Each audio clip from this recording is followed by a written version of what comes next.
Hola amigos, ¿qué tal? Muy buenos días. Nosotros, como siempre, estamos encantados de poder compartir este rato aquí en Últimas Preguntas con ustedes. Media hora, un poquito menos de programa, pero que esperemos que luego dé mucho de sí para que continúe la conversación en casa. Ese es uno de nuestros propósitos también, que los temas no se agoten. Y hay personas con los que los temas, desde luego, no se agotan, ni muchísimo menos. No sé si recuerdan, el año pasado, en Navidad, hicimos un programa especial dedicado a los niños y tuvimos como protagonistas a Pupi y a su mamita, es decir, a la autora de los libros de Pupi, dedicados a los más pequeños, María Menéndez Ponte, a la que decíamos que nos encantaría que nos visitase de nuevo para hablar de muchas más cosas relacionadas con la literatura y con los valores a través de la literatura. Y aquí está, María, buenos días. Hola, buenos días, ¿qué tal? Yo encantada de que estés una vez más, nos vamos a tutear si me permites. Por supuesto, por favor. Pues encantada de que estés con nosotros, nos lo pasamos fenomenal con los niños, con Pupi, pero hoy vamos a tener una conversación, digamos, más sosegada y con temas mucho más, un abanico mucho más abierto de temas, si te parece. Estupendo, estupendo. Porque tu trayectoria literaria es larga, pero sobre todo muy, muy abundante. O sea, eso quiere decir que tu cabeza no para, ¿no? Unos personajes van, vienen, entran, salen. Y ahí están en los libros, ¿no? Y ahí están, sí, ya desde pequeña la verdad que tenía una imaginación atómica, volcánica, y hasta que la logré centrar, que fue a base de escribir historias, no paró, era de pequeña, ya digo, me llevaba a catástrofes como a Pupi constantes, a cometer barbaries, porque claro, las aventuras crecían en mi cabeza y no tenían límite, cada vez iba más, a más, y yo creo que ya escribía, fíjate, yo creo que con 2 años mis juegos era inventar historias y me salían personajes tan vivos de la cabeza que luego me daban miedo. Por ejemplo, cuando me salían brujas, ogros, sentía su aliento, oía su voz, de noche tenía que revisar todo. O sea, sí que es verdad, ya desde muy, muy pequeña crecían historias en mi cabeza sin parar. Y quería un botón, fíjate, para parar la cabeza. Yo decía, ¿cómo es posible que no pare nunca? ¿Sabes? Eso no lo entendía. Oye, pero qué importante me imagino, María, ahora que nos dices eso, y pensando pues en cuántos niños habrá, niños jóvenes, adolescentes, de los que íbamos a hablar mucho también, pues que su cabeza también no pare de dar vueltas, y a veces los mayores ya nos encargamos ahí de ponerles límites, no sé si decir, extraordinarios, es decir, además de los que hay que poner, esos otros que igual había que dejarlos más abiertos, no sé, ¿no? Yo creo que sí, ¿sabes? Yo creo que se ponen muchas vallas, hay demasiados condicionantes a la hora de educar, y yo creo que ahora se empieza un poquito, ¿no?, a vislumbrar una educación ya más de inteligencias múltiples, que claro, cada niño tiene la suya, o que son varias, pero bueno, que más centrada en un lado que en otro, y ahora un poquito se empieza a llevar, pero es verdad que hasta ahora hay un camino único, muy encajonado, y como te salgas de él, estás perdida, o como no hayas entrado en él, que era mi caso, ¿no?, por ejemplo. Y yo creo que sí, que eso es la creatividad, es lo mejor que tiene el ser humano, ¿no?, lo que ha dado lugar a que la humanidad sea lo que es hoy, y no se puede reprimir. Yo creo que eso es un error, del que pensar que el campo siempre es verde, que el otro, déjale al niño, si de pronto quiere hacer un campo azul con margaritas de colorines, déjale, ¿sabes? Que yo creo que eso no pasa nada, o sea, luego ya y tendrá tiempo de razonamientos, pero yo creo que no matar, ¿no?, al niño, que a esa creatividad. Por ejemplo, yo creo que en mi literatura sale mucho ese tema, ¿no?, porque como para mí ha sido muy complicado, ¿no?, el encontrar mi lugar y el darme con una sociedad que era contraria a todo esto. Creo que es importante en Retoñito, que es también otro libro, mi otro personaje, y que salió de la cabeza de mi hijo Álvaro, que él heredó también esta imaginación atómica, total, atómica, que le llevaba por la calle de la amargura, y ahí Retoñito representa eso, ¿no?, esa imaginación, esa creatividad en estado salvaje, que tú no dominas y que te domina él a ti, y entonces el pobre es como, uff, tengo que domar a este tío como sea, porque me hace la vida imposible, es un poco así, ¿no?, y la conversación iba por ahí, y creo que sí que es importante sacar el recurso, ¿no?, que tiene cada uno, y potenciarlo, y que llevarlo, ¿no?, por esa dinámica, ¿no?, la enseñanza, sí. Y además a mí me parece que en el caso vuestro, de los escritores, de los artistas en general, porque esto mismo que decías, María, de colorear el campo de otro color, claro. Ese mismo ejemplo, un escultor, un religioso carmelita, artista, escultor sobre todo, nos lo dijo aquí mismo en el programa: si un niño quiere pintar una manzana azul, claro, ¿por qué no puede ser azul la manzana? ¿No? El mismo argumento. Decía que además de poder encauzar, digamos, esa imaginación tan desbordante que tenías a través de la escritura, pero es que además lo compartes. Sí. Se dan ahí dos, no sé, una unión ahí entre lo que tú tienes, que lo sacas, que se une con lo de otras personas, un mundo maravilloso, ¿no? Yo creo que sí, sabes que es fundamental el compartir. Yo creo que porque hay un das y un recibir, ¿no? Hay una corriente que todo viene muy bien. Entonces yo siempre lo digo, con mis hijos, han sido mis mejores maestros. Entonces no es pensar que yo los educo, no, es que ellos me han educado muchísimo, a mí me han dado muchísimo. Y ahora con los niños, con mis lectores pasa exactamente lo mismo. Yo cojo un montón de ellos, ¿no? Por sus preguntas, los razonamientos que hacen, las caras que ponen, todo, ¿no? Yo creo que no me hace que pierda, porque si tú imagínate, yo ahora que ya no tengo niños en casa, que son mayores, me encierro en mi torre de marfil a escribir, pierdes el sentido de la realidad, ¿no? Y yo creo que la palpas día a día, ¿no? Con ellos, te hacen preguntas que no solo es la pregunta en sí lo que buscan, sino que eso va una lógica mucho más allá, ¿no? Que es, yo creo, la lógica esa de Pupi un poco muchas veces, que va poniéndose en ese niño que tiene otra dimensión, que ve el mundo desde mucho más abajo que tú, que ve otros ángulos que tú no estás viendo, y todo eso es lo que yo trato de ir cogiendo, ¿no? De aquí, de allá, y de no perderla, ¿no? De no perder ese niño que en realidad es esa niña que tú has sido y que lo tienes ahí, pero que ellos te permiten seguir sacándolo, ¿no? Y de los adolescentes también, ¿no? Porque tú has hecho muchas novelas dedicadas a adolescentes, has escrito mucho pensando exclusivamente en los adolescentes. Me decías antes de comenzar el programa, y si es que tienen tanto que dar y se les da tan poco, al menos así públicamente, ¿no? Es verdad. Mira, el adolescente, que la gente les teme, es un mundo como, ya creen que van, ¿sabes? Van a la gente con las defensas puestas ahí. Es verdad. Y yo creo que al contrario, yo, claro, como he tenido tantos, ¿no? En casa, siempre me ha gustado tanto hablar con ellos y que me contaran todos sus conflictos, sus emociones. Hay que darles tiempo, no hay que saber escuchar, porque no se les escucha. Entonces simplemente la vida va quedándose con lo superficial, lo de arriba. Entonces lo de arriba, claro, un adolescente pobre, son una etapa en cambio, con granos, como que están ellos a disgusto, con caras muchas veces que parecen adustas o que parecen agresivas, y es timidez simplemente, ¿no? Transmiten lo que no tienen dentro son niños grandes muchas veces, llenos de ganas, de ilusión, de comerse el mundo. Y luego, claro, se ven un mundo tan diferente a lo que ellos les gustaría tener, ¿no? Por ejemplo, en el tema del amor, ¿no? En la adolescencia, que como digo yo es cuando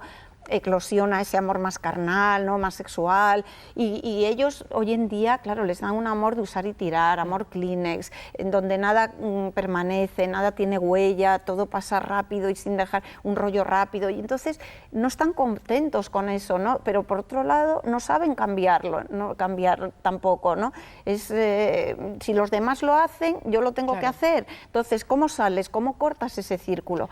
Pero cuando les das algo, una actividad buena o creativa, un taller de escritura, bueno, hay que verlos vibrar, de verdad, hay que verlos emocionarse. Has tenido una experiencia magnífica. Antes del verano estuviste en Gran Canaria, ¿no? Y tuviste una experiencia magnífica en ese sentido. Fabulosa, mira, eso fue el segundo congreso de jóvenes lectores que han hecho, y que me parece de verdad una idea que es muy exportable. Yo creo que se debía de hacer mucho, porque ahí eran ellos quienes elegían obras de los escritores y hacían una ponencia, ¿no?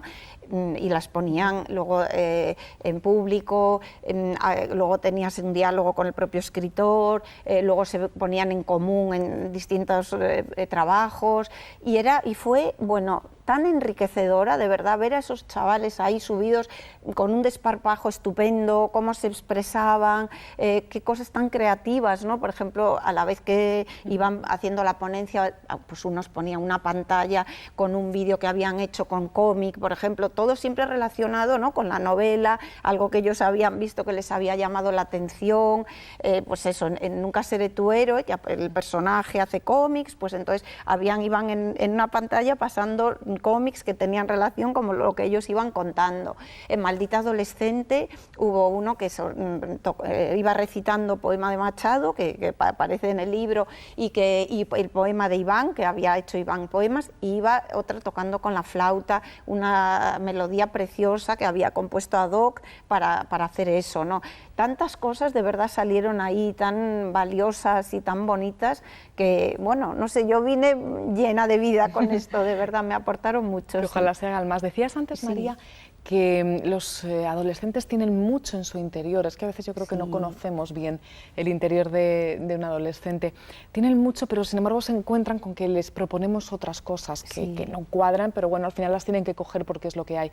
¿Qué les propones tú en tus libros? Hablabas, por ejemplo, del tema del amor, del sexo. Tú ahí lo has trabajado mucho, has insistido mucho, porque yo creo que tú tienes claro que la propuesta es otra, debe ser otra. Es otra, ¿no? Es que los veo sufrir además y todos me lo dicen en cuanto empiezo a contarles esto, ¿no? Entonces, claro, ves, eso es lo que nos pasa, eso es lo que nos pasa, ¿no?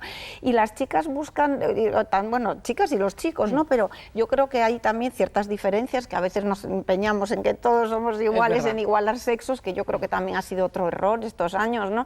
Y las chicas de verdad quieren eso, ese amor romántico, de conquista lenta, de que vamos, el amor ese absoluto, donde solo la otra persona quiere estar pendientes de cómo son, de sus necesidades, no ese rollo rápido que te contaba, ¿no? De decir, me tengo que enrollar con alguien y luego si te he visto no me acuerdo y ni le importa a esa persona. No quieren eso para nada, ¿no? Pero ellos, por otro lado, me dicen, es que es la única manera que un chico nos haga caso. Fíjate. Y fíjate, o sea, dices, no, es una percepción que la tenéis así, pero es falsa, ¿no? Y los chicos, claro, es verdad que se han acostumbrado a que ellas, una iniciativa que es excesivamente agresiva, porque yo creo que antes siempre ha sido mucho que la mujer ha utilizado armas de seducción y de conquista, pero eran más sutiles. Yo creo que hemos pasado que la sutileza nos la hemos cargado, ¿no? Y entonces vamos tan en directo a todo que los chicos se han asustado, ¿no? Se han rezagado de decir, aquí que me vienen ellas en plan lolitas y mandándome ya eso, pues esto, el sexting, ¿no? Que se ha puesto tan de moda, de fotos subidas de tono, de, no sé, un mundo de adulto que no les corresponde ni les pertenece ni lo quieren, y ellos están como, esto no, y entonces los ves que hasta prefieren cogerse sus cervezas y empezar a beber y ponerse hasta arriba y olvidarse, y no hay esa, y lo digo, la conquista, lo difícil te estimula, ¿no? Y quieres, y claro, y si ves que es algo difícil, tienes un reto. Si no hay reto, tú te retiras de eso, no te divierte, ¿no? Lo que pasa, María, qué importante es, estaba pensando mientras hablabas de este tema, y estaba volviendo a la literatura infantil. Sí. Claro, es que todo esto que tú nos estás contando dirigido a los adolescentes, hay que empezarlo desde antes. Tú lo haces en tus libros, pero nos encontramos con cuentos, incluso cuentos clásicos. No me quiero yo poner excesivamente crítica, pero a las niñas desde pequeñas se nos transmite, tú espera que el príncipe va a venir y te va a conocer, te va a dar un beso y ya estáis enamorados para siempre.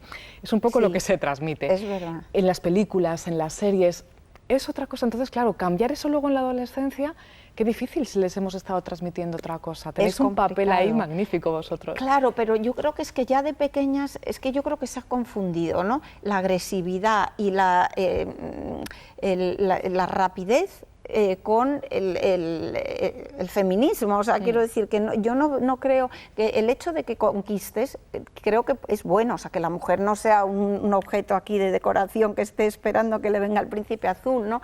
Pero es el cómo haces esa conquista, ¿no? El cómo llevar a cabo, el cómo un amor es bonito si crece, si tiene dificultades, si no, si es algo que es la hamburguesa, pues fíjate, no es lo mismo una hamburguesa, degustar una hamburguesa, que un plato suculento, que se ha cocido a fuego lento, que lo ha disfrutado tanto el cocinero como luego te lo sirven muy adornado. Eso es otra historia, ¿no? Y es como ir al Everest o en helicóptero o ir desde abajo tú con tus crampones, cada día haciendo tus jornadas complicadas. Entonces, si vas desde abajo, cuando llegas a la cima, te comes el mundo. Pero si tú vas en helicóptero, el primer día genial, dices, ¡hala, mira con lo que se ve! Y esto y lo otro. El segundo ya hay niebla, ya no lo ves tan bonito. El tercero dices, ¡ay no, yo esto ya lo conozco, quiero ir a otro lado! Claro. Entonces, ese es el mundo que les estamos dando, un mundo que se cansan rapidísimo de él, pero ya desde pequeños también, ¿no? Yo creo que es tanta actividad, tanto corre para aquí, corre para allá, creo que miramos poco hacia el interior, ¿no? De las personas, no hay calma, todos vamos estresados, los mismos padres dejan a los niños, los pobres los tienen que dejar casi en marcha ya para irse corriendo sin darles des ni un beso. Entonces, claro, las cosas no llegan. Y dices, es que en la adolescencia, a ver, ¿cómo haces? No, no, es que lo que dices tú viene de atrás, ¿no? Y de atrás es el niño que tienes que haberlo escuchado, que tienes que haber sacado de él lo mejor, que le tienes que dar cosas buenas, porque si las cosas espantosas y rápidas y con donde todo el mundo es lo mismo, ¿no? Porque ven en televisión series que no les corresponde ver, pero como lo hacen los demás, tú se lo dejas ver, ya no sirve eso, ¿no? Porque luego eso queda ahí todo, eso son estratos que se forman en la cabeza y que luego es muy difícil de quitárselos, ¿no? Y aún así no, o sea, y aún así se puede, quiero decir, aun con todos esos condicionantes... Eso es lo bueno, ¿no? Sí, que aún así se puede. Aún así se puede, de verdad. Yo he visto, mira, cuando a mí me dicen, cuando voy a los colegios y me preguntan, notarás mucha diferencia entre la privada, ¿no? Que, no sé, siempre va a parecer que son niños mucho más educados, o los institutos públicos, la gente los ve ahí como con más barbarie, ¿no? Y no, la diferencia está en los profesores que tiene. Muchas veces en la pública me he hecho encuentros magníficos porque son profesores que están ahí, que los ves. Tú entras en un aula y sabes si ese profesor es motivador, creativo, les engancha, está de parte de ellos a la vez. O sea que, hombre, un profesor tiene también luego que hacerse respetar, ¿no? Pero es verdad que si lo haces desde el conocimiento de ellos profundo, desde sus conflictos, estás cercano a ellos, sacas maravillas, de verdad, maravillas, porque lo que dices tú, a esa edad un adolescente todo va para adentro, no te lo da, no te lo dice. Entonces eres tú quien tienes que ayudarle a que saque lo mejor de él, ¿no? Y no lo peor, no la palabrota, el grito brusco, el gesto hosco, ¿no? Pero tienen maravillas dentro. A esa edad hay vergüenza, hay lo que lo que digan los demás, hay muchos condicionantes que ellos van... El lenguaje, todo es tío, tía, guay, mola, no se pueden salir, pero dentro hay un lenguaje rico, pero muy rico, de verdad. Hay niños que te sorprende. Uno, por ejemplo, fíjate, en un encuentro, al final cuando me quedé firmando, él se quedó para el final y luego al final empezó a echar a todos. Y dice, no, vosotros iros, que me quiero quedar, que quiero hablar yo a solas con la escritora, me dice. Y luego me dice, mira, es que yo escribo poesía, ¿sabes? Y entonces quería ver si te podía mandar algún poema, no sé qué. Y digo, hombre, maravilloso. Le digo, ¿pero por qué has hecho? Dice, bueno, es que tengo una reputación que mantener. Y la profesora estaba anonadada, ¿no? Porque me decía, pero es que este chaval jamás habría pensado que tenía alma de poeta, ¿sabes? Y porque en clase es un vándalo. Y es porque esa imagen es la que mola, la que es guay, la que te hace que te respeten. Y yo creo que hay que cambiar, ¿no? Hay que cambiar la excelencia. Merece la pena perder la reputación. Exactamente. Y que el que estudia, el que se cultiva, el que es culto, ese es el que tiene que ser modelo, ¿no? Un Rafa Nadal, que se esfuerza. Yo se lo digo siempre. Digo, mirad, por ejemplo, eso, Rafa, ¿no? La diferencia entre un Federer que juega casi sin despeinarse, porque es verdad, tiene una elasticidad, es más alto, tal, y Rafa, ¿cómo es? Llega, va, tal, luchador al máximo. Y digo, eso tenéis que hacerlo, ¿no? O sea que, sí. Hablando de esa interioridad y de ese mundo de los adolescentes, tú tienes una novela, todas merece la pena leerlas, pero hoy me voy a detener un poquitín más en esta, que se llama Si lo dicta el corazón, en la que además abordas muchísimos temas y la sitúas en la época de Jesús de Nazaret. Sí, pues mira, es una novela que para mí ha sido un descubrimiento, o sea, una experiencia mía personal fabulosa, muy profunda. Tiene mucho más de mí de lo que yo pensaba, pues, pero muchísimo. O sea, tú crees que por esconderte, ¿no?, en una época que no es la tuya, en un adolescente que tú ya no eres, o en un chico que encima es protagonista, chico, o sea, yo creo que muchas veces los escritores buscamos recursos para no ponernos nosotros ahí, ¿no?, en primera persona. Y sin embargo aquí yo veo que hay mucho de mí, de todo, bueno, desde la época que viví de monjas, ¿no?, de pequeña, en un colegio de monjas, donde para mí, fíjate, curiosamente, la única clase que yo atendía en aquella época era la que teníamos, que se llamaba Historia Sagrada, que leíamos historias de la Biblia. Luego había el catecismo, que eso ya era un rollo para mí, pero la Historia Sagrada era la mejor clase, porque nos contaban esas historias. Claro. Pero claro, también te crecían montones de preguntas en la cabeza, ¿no? Porque todo, imagínate, un niño, yo me iba preguntando, yo decía, pero a ver, ¿cómo es posible que Dios, si es tan bueno, cómo te lo pones ponía, ¿no?, tan poderoso y tan bueno y tan todo, haya puesto, les ponga un árbol en medio del paraíso, que no puedan comer solo para verlo, pero no tocarlo. Digo, hombre, eso es ser un poco, vamos, mezquino, ¿no?, hacer eso. Y luego que un diluvio para cargarse a toda la humanidad, claro, porque todas esas historias antes te decían que habían sido tal cual, no te explicaban que eran leyendas, que eran modos de explicar, pues eso, la gente más primitiva, pues una serie de hechos que se lo explicaban a través. Entonces, como te lo daban un poco casi como dogmas de fe, pues claro, tú te crecían muchas preguntas, ¿no? Entonces, creo que a mí todas esas preguntas que me fueron creciendo, de algún modo en esta novela fui dando respuesta, y también lo que me chocaba muchas veces, esas historias que contradecían la realidad también, ¿no? Porque luego, hombre, y con Jesús es verdad que yo fue un poco el que me encauzó, o sea, el que me acabó como dando las coordenadas de por dónde seguir en esas preguntas que nadie me respondía, que nadie me contestaba, y fue un poco la brújula mía, ¿no? El ver su actuación, el descubrirlo como persona revolucionaria, persona humana, luchador, o sea, que cambió bruscamente toda una concepción religiosa muy arraigada que había, ¿no?, donde, bueno, la política y la religión iba todo muy junto. Y ya digo, fue un libro, hombre, leí mucho para poder escribirlo, ¿no? También eso enriquece mucho, también.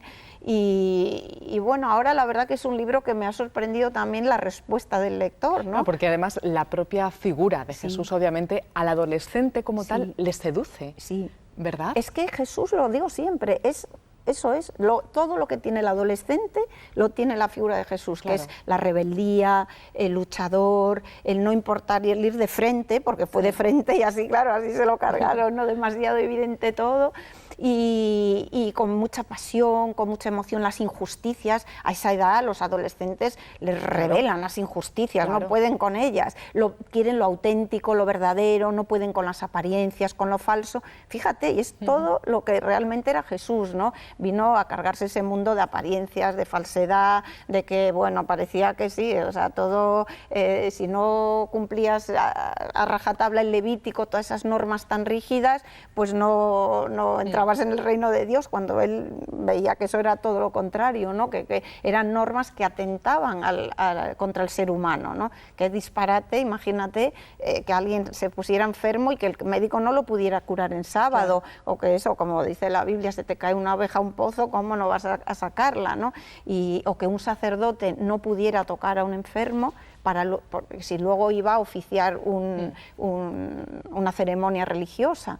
Entonces, creo que sí, que en este libro está más cerca de la actualidad, de lo que parece también, mucho más cerca. El joven Samuel, no, aunque, bueno, con esas costumbres diferentes y ese salto en el tiempo, tiene mucho de los adolescentes de hoy, porque yo creo que en la adolescencia es cuando sufres ese cambio de conciencia, ¿no? Ese despertar de tu conciencia, de no conformarte con lo que te dicen ya tus padres, de querer tú ser protagonista de tu vida, de sacar tus conflictos que te afloran ahí, ver cómo los manejas y cómo muchas veces o te manejan ellos a ti, el tema también de la sexualidad, del amor. Entonces todo eso sí que es verdad que lo voy tocando. La mujer, ¿no? La mujer es un tema ahí también que está muy presente en el libro. Sí, lo dicta el corazón, lo digo porque igual lo hemos dicho un poquito rápido, si hay alguna persona que diga, bueno, ¿de qué están hablando? ¿De qué novela están hablando? Si lo dicta el corazón. Nos tenemos casi que despedir, María, qué pena, se nos ha vuelto a pasar rapidísimo ya, el tiempo. Sí, la verdad que en televisión van duran menos, yo creo, los 25 los minutos son segundos, sí. ¿En qué estás trabajando ahora? Pues ahora estoy terminando una novela que es, terminando la de corregir, ¿no? Como digo yo, que las correcciones últimas son las más importantes, y es El demonio anda suelto, la noche de San Juan. Es una novela muy coral, donde hay, bueno, pues 10 adolescentes que se reúnen para la noche de San Juan junto con mucha más gente, pero ellos son los protagonistas de la novela, y que va mucho de la culpa, de la responsabilidad, que hoy en día es eso, algo que se vive, que no se mide, ¿no? Hombre, es verdad que a esa edad es difícil medir las consecuencias de los actos, pero va mucho de eso, de la consecuencia de un acto que cometen una estupidez muy gorda, ¿no? En el tema de de botellón, drogas, o sea, una fiesta que desbarran todos, hay mucho. Y luego cómo, bueno, los hechos esos que ocurren, ¿no? Cómo luego se van salpicando a las familias, los padres, la relación de padres con hijos. Se ve mucho cómo los hijos, cómo es cada uno. En cuanto ves a su familia y dices, ya, bueno, por ahí. Son novelas que tienen que leer los adolescentes y los padres. Yo creo que siempre, ¿no? ¿Verdad? Yo creo que sí. Cuando uno vive etapas es bueno vivir las etapas conjuntas con tus hijos. Los seres humanos, pues sí, compartimos mucho, ¿no? Vamos, sí. Pues María, que nos tenemos que marchar, bueno, qué pena. Pues encantada, Volvemos de verdad, otro lo día. he pasado fenomenal. Volvemos otro día. Me encantaría, vamos. Sí. Muchísimas gracias, María Menéndez Ponte, y gracias a todos ustedes que han participado de esta conversación y, como decíamos, ojalá continúe en casa a través de la lectura y a través de estas palabras. Gracias, hasta el próximo domingo, si Dios quiere.